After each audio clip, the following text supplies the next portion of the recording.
Oi, eu sou o Gabe e hoje a gente vai conversar um pouco sobre o vídeo do Serginho Faó, do Dan Sobrevivente, sobre a Kineshan. Eu achei os dois vídeos, na verdade, muito bons. Eu só queria, na verdade, dar meus 2 centavos, aprofundar algumas coisas em relação ao que estava sendo dito, ao como estava sendo dito e tudo mais. Um agradecimento especial a absolutamente todos os nossos membros. Vocês dão uma força inacreditável pra a gente seguir em frente, pra gente continuar produzindo conteúdo. Bom, pra gente começar, eu quero deixar claro aqui que meu chute na live de domingo era o seguinte e continua sendo. A Kineshan já tem problemas de saúde mental e lida com isso de forma cotidiana. E nesse ponto, vamos falar a verdade, tamo junto, porque eu também sou birulebe, eu também tenho depressão há muito tempo, eu também lido com isso, faço tratamento medicamentoso. E por estar trabalhando em um nicho tão estressante, cansativo, desvalorizado socialmente,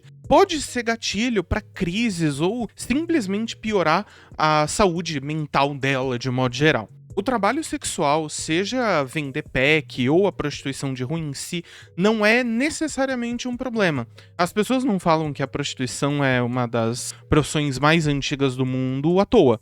Inclusive, na Grécia Antiga, se não me falha a memória, as prostitutas eram separadas em 3 grupos, sendo as pornês, que eram essas prostitutas mais comuns, públicos, populares, né, acessíveis, as heteras, que geralmente eram estrangeiras, cultas, de alguma forma, cheia de atributos, e as sagradas, que praticavam a prostituição nos templos das deusas, que falavam sobre sexo, amor, sexualidade, mais famosamente Afrodite, mas tem outro. Claro, não dá pra gente falar sobre only, privacy e prostituição sem entender que é um assunto delicado, complexo, e que ele se capilariza e que ele é muito mais capilarizado e distinto do que realmente parece. Em relação à saúde mental de garotas, de programa, vendedoras de pack, tem uma entrevista bem interessante da UNERP, onde uma psicóloga portuguesa vai falar sobre a saúde mental das trabalhadoras sexuais, mais voltadas para uma situação de rua, não tanto para PEC, e os impactos que o trabalho sexual tem.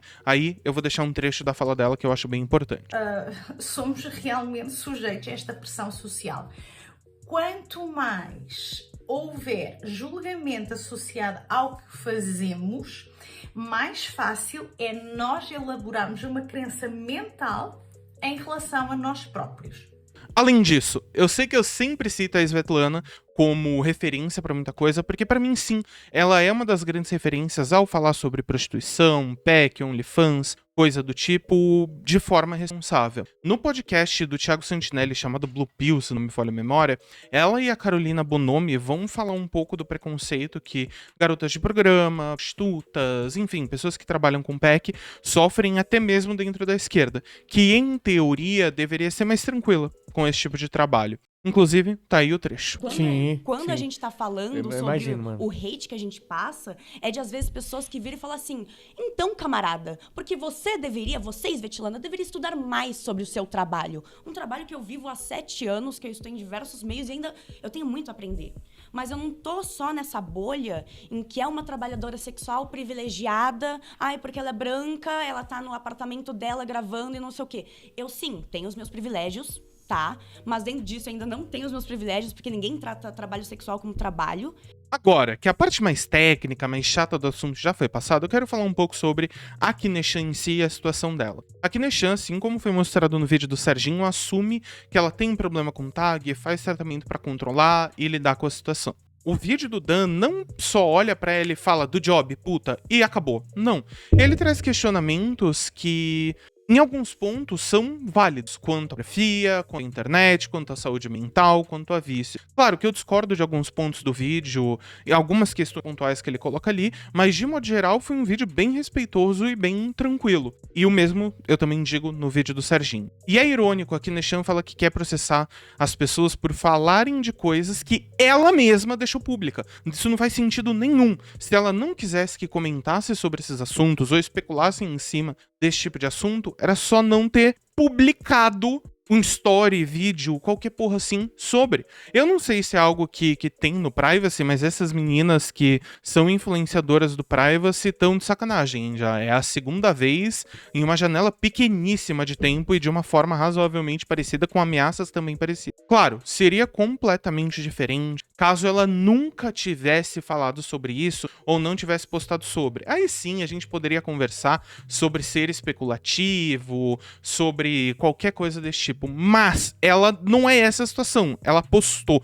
É uma escolha, de alguma forma, até que consciente. É claro que eu entendo que pela Kinechan ser influencer e tudo mais, a relação dela com o público é muito mais intensa do que é para outras pessoas, do que é para outras meninas que trabalham nesse nicho. A relação parasocial da Kinechan com o público é maior do que a minha, do Faol, do Dan. Afinal de contas, existe uma linha que foi cruzada ali, que é a linha da sexualidade. Quando um público já é apegado a um influenciador ou um influenciador, imagina então quando esse público tem acesso à sexualidade, ainda que performática, ainda que pra câmera dessa pessoa. Essa intimidade fica 3, 4 vezes maior.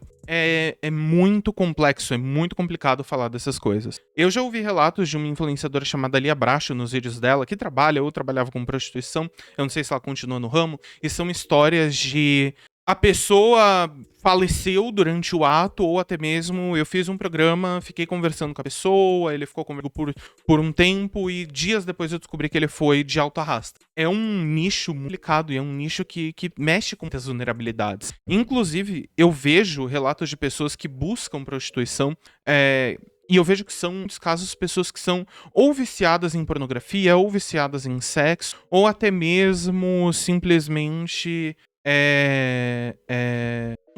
de alguma forma, uma solidão, sabe? Dificuldade interpessoais e de relações sexuais, seja por medo, ansiedade, insegurança, ou até mesmo por não conseguir ficar com ninguém por algum motivo. E a segunda coisa que são os vícios que eu falei anteriormente. Mas bom, novamente, eu queria aqui agradecer a todos os nossos membros e basicamente quem assistiu até agora, muito obrigado, de verdade. Beijo. Achou que não ia dar nada, vou te apresentar o que te salve da quebrada. Um jaca